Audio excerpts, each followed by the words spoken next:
Assalamualaikum warahmatullahi wabarakatuh. Welcome to Min 6 Tapanuli Tengah.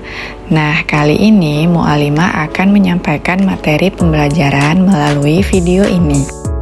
Materi pembelajaran kali ini kita akan membahas tema 1, subtema 1 mengenai organ gerak hewan. Mohon perhatiannya dan disimak baik-baik ya anak Mu'alimah.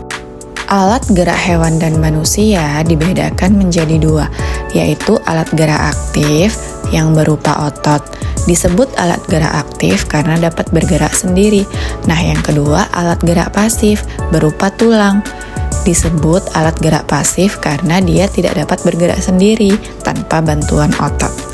Nah, berikut contoh gambar dari alat gerak aktif yaitu otot dan alat gerak pasif yaitu tulang yang ada di lengan kita. Alat gerak hewan dan fungsinya. Alat gerak hewan disesuaikan dengan aktivitas dan tempat hidupnya. Contohnya ikan. Ikan hidup di air, memiliki alat gerak berupa sirip yang memudahkan dia untuk berenang. Kemudian ada burung. Burung memiliki alat gerak berupa kaki dan sayap untuk memudahkan dia berjalan dan terbang. Dan yang terakhir ada sapi. Sapi memiliki alat gerak 4 buah kaki yang dapat digunakannya untuk berlari berjalan. Berdasarkan ada atau tidaknya tulang belakang, hewan dibedakan menjadi dua, yaitu hewan vertebrata dan hewan invertebrata. Hewan vertebrata adalah hewan yang memiliki tulang belakang. Contohnya kelinci, kucing, paus, ular, katak, dan lain-lain. Ciri-ciri hewan vertebrata yaitu 1. Memiliki tulang belakang, 2. Memiliki bagian tubuh yang umum seperti kepala, leher, dan badan. Alat pencernaannya juga sudah memanjang, mulai dari mulut sampai ke pembuangan. Kemudian memiliki bentuk tubuh simetri bilateral. Otaknya juga sudah terlindungi oleh rangka dan sistem pernapasan berfungsi dengan baik. Salah satu contoh hewan vertebrata adalah ikan, katak, dan burung. Dari gambar rangka yang tersedia, terlihat jelas bahwa ikan, katak, dan burung memiliki tulang belakang.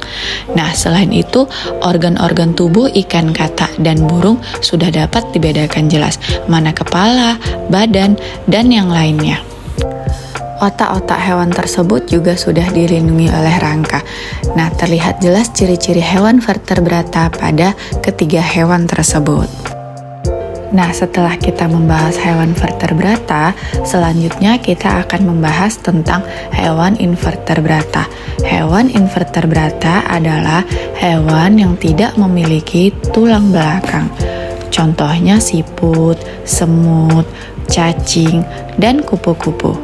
Berikut contoh gambar rangka hewan invertebrata siput, kemudian gambar rangka dari hewan invertebrata semut, dan yang terakhir gambar rangka dari hewan invertebrata kupu-kupu.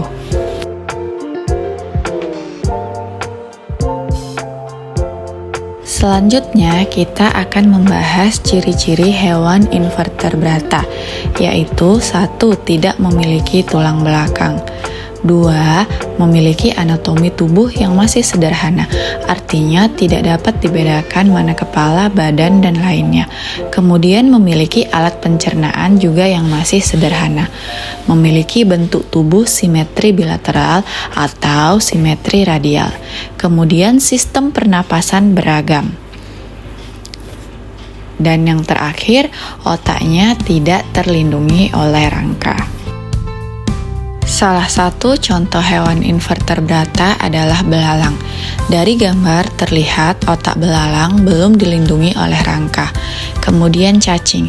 Nah, dari gambar juga terlihat cacing bagian tubuhnya belum jelas mana kepala ataupun mana tubuhnya. Dan yang terakhir dari contoh adalah kecoa.